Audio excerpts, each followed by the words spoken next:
Alus eta ceu kemang naon eta ceu? Mang lidah buaya ieu teh Mang. Lidah buaya, ari buayana ka mana eueuh ningan? Lain ieu mah lain buaya, kemang lidah buaya ieu mah. Heueuh meureun aya lidah buaya teh aya letahna teh mah kemang eta si buayana teh mah kudu aya mana? Namun jadi kana buaya teh nyamung Mang mah aslinya.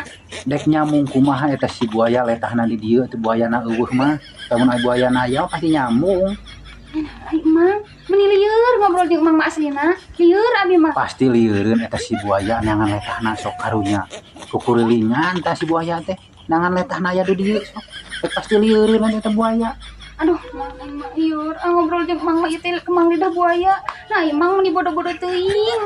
Di mana-mana ge meureun mah tak beunang letahna oge ku teteh. Si buaya teh bodoh. Tahun pintar moal beunang letahna moal. Mang, ieu teh kemang lidah buaya. Heueuh kudu aya buayana mana? Heuh teh we geus tuh Mang kumaha hayangna ngomong jeung Mang mah teu nyamung. Pabeulit aslina lieur. Di mana-mana ge buaya mah eueuh nu meulit. Oray nu sok meulit mah. Namun jadi kana oray.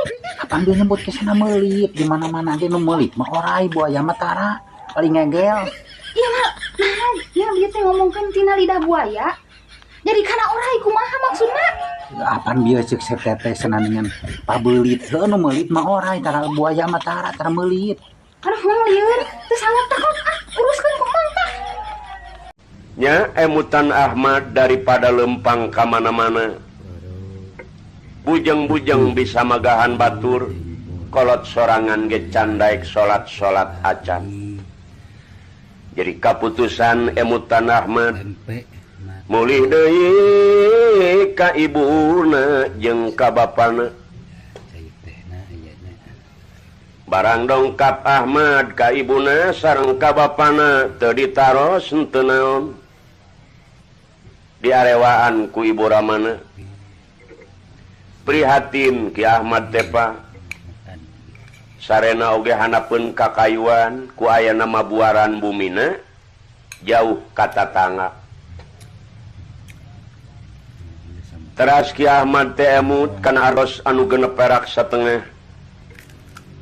Nya akhirna ku ki Ahmad teh dibalanyakeun kana awi, kana hateup jeung kana bilik.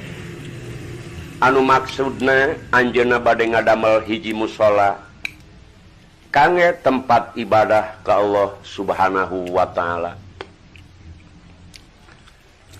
Eta ki Ahmad pala saderek ngabangun mushola teh nyalira we. Ari ibuna sareng bapana nyaram henteu, babantu henteu. Ningalikeun we ka Ahmad kalah kang ngarobrol kieu ibuna sareng bapana eta si Ahmad keur nyieun kandang naon kitu. Teu terangeun kana urusan mushola atawa langar.